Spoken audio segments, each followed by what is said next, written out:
असून doctor number 2चा D Y. Patil MBA कॉलेजचा डायरेक्टर आहे आणि नंबर 3चा अमेरिकेमध्ये दोघंही सायंटिस्ट आहेत आणि माझे मिस्टरसुद्धा चीफ इंजिनियर होऊन रिटायर झालेले, आता इथं आले होते. सगळं अगदी छान आयुष्य सुखात गेलेलं. आत्ता थोडं मिस्टरांच्या आजाराचं चालू आहे, पण ते इट्स ओके, चालत राहतं. पण मी सुरुवातीला नांदेडला आले तर खेड्यातून आले म्हणून म्हणजे घाबरण्यात बुजण्यातच पहिली 2 वर्ष गेली, 8वी 9वी. त्याच्यानंतर मग बरंच मिळवलं. प्रतिभानिकेतननी खूप दिलं मला, मैत्रिणी खूप जोडल्या गेल्या त्यावेळी. आता मला जास्त ओळखत नाही तेवढं, कारण मी होतेच 3 वर्ष तिथं. पण एकंदरीत सगळं खूप चांगलं आहे. आणि ह्या निमित्ताने मी मधली 6-7 वर्ष पुण्याला होते, इथं नव्हते मिस्टरांच्या आजारामुळं.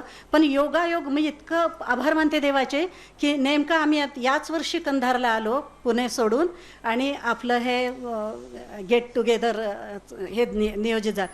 हे जर मी मागच्या वर्षी झालं असतं तर मी पुण्याहून येऊ शकले नसते. आत्ता कंधारला आल्या असल्यामुळं मी येऊ शकले आणि सगळ्यांची भेट झाली आणि पुनःप्रत्ययाचा आनंद जो म्हणतात तो मिळाला. सगळ्यांच्या ओळखी परत एकदा झाल्या. मैत्रिणी इतक्या जवळच्या पण कधी भेटत नव्हत्या, ह्या निमित्ताने भेटल्या, त्यामुळे खूप आनंद वाटला. त्याच्यामुळे धन्यवाद. मला फार प्रतिभानिकेतनची शाळेची आठवण येते. मी एवढ्या चांगली शाळेची विद्यार्थिनी, मला अभिमान आहे त्याचा.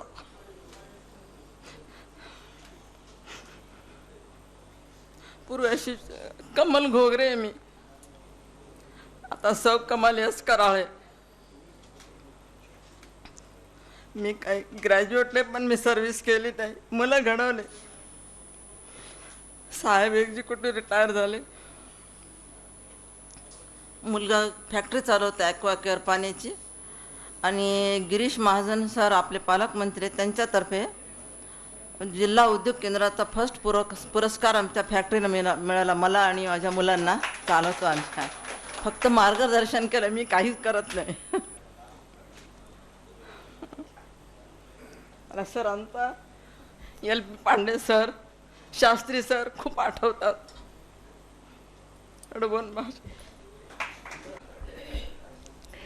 मी मंगला कुलकर्णी, घरचं नाव तुंगा आणि आता सासरचं नाव आहे रागिणी. असे 3 नाव आहेत मला. शाळेमध्ये म्हणजे आधी मी 1976 मध्ये औरंगाबादला स्थायिक झाले.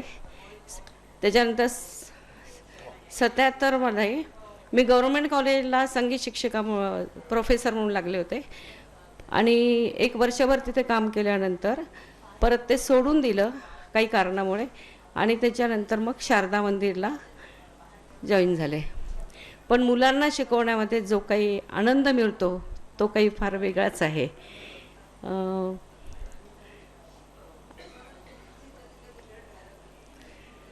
मला फारच बोलण्याची सवय नाही आहे, गाणं गाण्याची सवय आहे.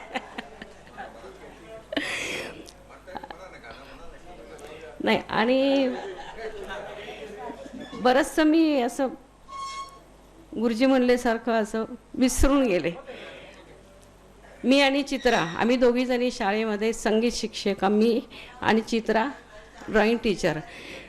अनेक माझ्या शाळेमध्ये जेव्हा मी मुलींना शिकवायची तेव्हा एका वेळेस 80 विद्यार्थ्यांचा वर्ग असायचा.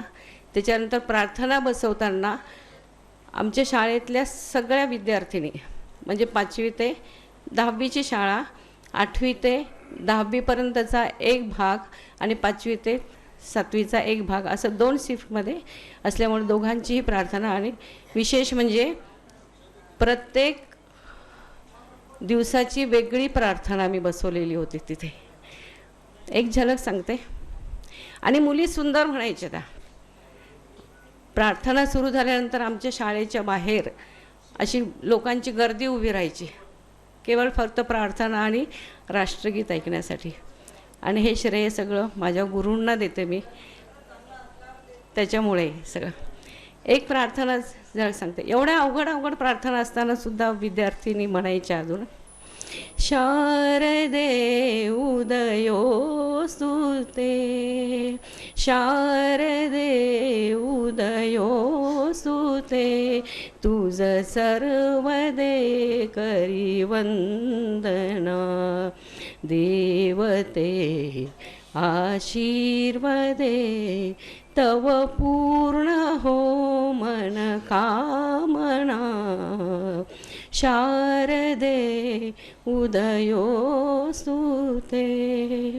रूपिणी ॐ चित्कला सकला कला वरदायिनी भारती आधार तू सारस्वता प्रियदर्शिनी ज्ञानदा विद्या स्वयं ज्ञानदा विद्या स्वयं वेदांत तू अबला गुणा शारदे उदयोस्तुते ये जगी सुखमामया चिरमोददा सकला कला ये उदे सुख शांतता सद्भावना नित निर्मला ये उदे समृद्धता ये उदे समृद्धता नवजीवना संजीवना शारदे उदयोस्तुते. आणि मुलींना बघून मला लिहिण्याची पण प्रेरणा शारदेने दिली. गीत लिहिणे, नाटक लिहिणे, नाटक बसवणे, नाटकाला प्राईज मिळणे. आणि मी कधीही नाटकात काम केलेलं नव्हतं, तरीही नाटकं लिहिले, नाटकंही बसवले, त्याचे दिग्दर्शनाची भरपूर प्राईज मिळाले. आणि आमच्या घरी तर नाच हा प्रकार माहितीच नव्हता आणि करू देत नव्हते, अगदी जुनं वळण असल्यामुळे. पण मी शाळेमधल्या मुलींना भरपूर नाचवलं. आणि प्रत्येक वेळेस आमची शाळा ज्या ठिकाणी जाईल त्या ठिकाणी बापरे शारदा मंदिर आलं असे सगळेजण घाबरून जायचे. आणि पहिला नंबर घेतल्याशिवाय आम्ही वापस कधीही आलेलो नाही. घेतला म्हणजे ओढून नाही घेतला, पण विद्यार्थिनींच्या द्वारे. अजून बरंच काही आहे. एक अशी आठवण आहे मला कुरुंदकर गुरुजींची. कॉलेजचा एक कार्यक्रम, माझं म्हणजे 10वीच्या नंतरची गोष्ट. मी LS गुरुजींचा निरोप आला की आज असा असा कार्यक्रम आहे आणि स्वागत गीत पाहिजे. गेले त्यांच्या घरी, मग म्हणाले आज कार्यक्रम आहे आणि स्वागत गीत म्हणायचं. म्हटलं ठीक आहे. परत गेले, पण कोणता कार्यक्रम आहे त्याच्या अनुषंगाने स्वागत गीत घ्यावं असं म्हणून विचारायले. तिथे कुरुंदकर गुरुजी बसलेले होते. कुरुंदकर गुरुजी म्हणाले मीच अध्यक्ष आहे आणि तू ख्याल गायलास तरी मी ऐकायला तयार आहे त्या ठिकाणी, तुला काय गायचं ते गा. अशा भरपूर आठवणी आहेत. थँक्यू. आणि माझे मित्रमैत्रिणी सर्वांना माझा नमस्कार. मी पूर्वजन्मीची सरोज काळे, आताची सरोज सुधाकरराव दिवाण. मी एक गृहिणी आहे. मी BDS करते, धुणं भांडी स्वयंपाक, याच्याशिवाय काही नाही.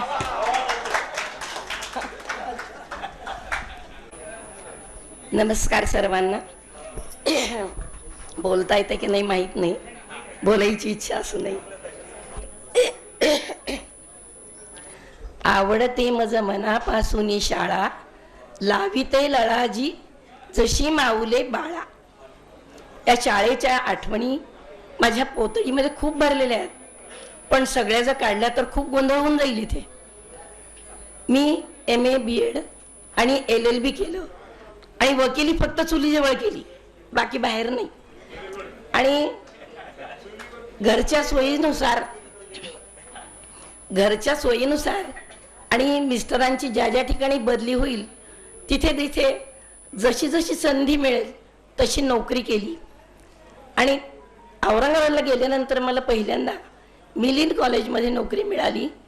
त्यानंतर गव्हर्मेंट कॉलेज औरंगाबाद, त्यानंतर शिवाजी हायस्कूल औरंगाबाद, त्यानंतर NSB कॉलेज नांदेड, त्यानंतर भारत विद्यालय महाविद्यालय नांदेड, त्यानंतर अर्जापूर हुतात्मा पानसरे कॉलेज अर्जापूर, अशा अनेक ठिकाणी छोटे छोटे जे कण मिळाले आनंदाचे ते मी वेचून घेतले आणि कायम करण्याची इच्छा होती पण मिळाली नाही. आणि मधल्या पिरियडमध्ये संस्कृत भारती नावाची जी संस्था आहे की जी आपलं सगळं जीवन जी संस्कृत विषयासाठी आणि भाषेसाठी वेचते, तर संस्कृत ही आपली व्यवहार भाषा व्हावी यासाठी ती प्रयत्न करते. तशीच संस्कृत संभाषण शिबिरं या ठिकाणी आयोजित केलेली होती. ते शिबिर मी केलं स्वतः आणि संस्कृत भाषेमध्ये अनेक वर्ग घेतले. मीच नाही तर माझा मुलगा 7वीत होता जेव्हा त्याला संस्कृत हा विषय नव्हता, संस्कृतचा गंध नव्हता, पण तो 7वीपासून संस्कृत भाषेमध्ये न खंड पाडता घड्याळी 2 तास 50, 60, 70 विद्यार्थ्यांच्या समोर शिकवत होता. आणि आजही तो संस्कृत संभाषणाचे ऑनलाईन वर्ग सुद्धा घेतो. तो कंपनीमध्ये आहे, इंजिनियर आहे, पण हे सगळं करतो. मी पण ते केलं आणि मी सुद्धा खूप शिबिरं घेतली. आम्ही आमच्या घरी माझा मुलगा आणि मी आम्ही संस्कृतमध्ये बोलतो, कारण संस्कृत ही व्यवहार भाषा व्हावी हा त्या संस्थेचा संकल्प होता. ही माझी अवांतर अचीवमेंट आहे मिळालेली एक. त्यामुळं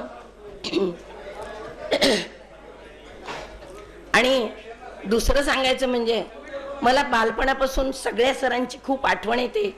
मराठीचे सर तर विशेष प्रिय, इथले बसलेले श्री सर हे तर अधिक प्रिय आहेत. आणि त्याशिवाय अजून एक गुरुजी मराठींचे त्यांची मला आठवण येते, ते म्हणजे मामिडेवार गुरुजी. ते मला शिकवलं नाही त्यांनी, पण मराठीच्या अवांतर परीक्षा ज्या होत्या त्या दिल्या मी. त्यात ते अतिशय सुंदर व्याकरण शिकवायचे, पाठांतर अतिशय उत्तम होतं. मातीत ते पसरले अतिरम्य पंख, केले उदरवरी पांडुरंग निष्कलंक, चंचू तशीच उघडी पदलांब विले, निष्प्राण देह पडला श्रमही निमाले. स्वभावतीचं उदाहरण अंतःकरणातून बसलं. कृपया पाठीमागील मित्रमंडळींनी स्थानापन्न व्हावं. माझं नाव आशा पाठक, आत्ताचं सध्याचं, पण माहेरचं नाव आशा देव. माझं लग्न लवकर झाल्यामुळं मला काही शिक्षणाचा खूप नाद होता, पण शिकता नाही आलं.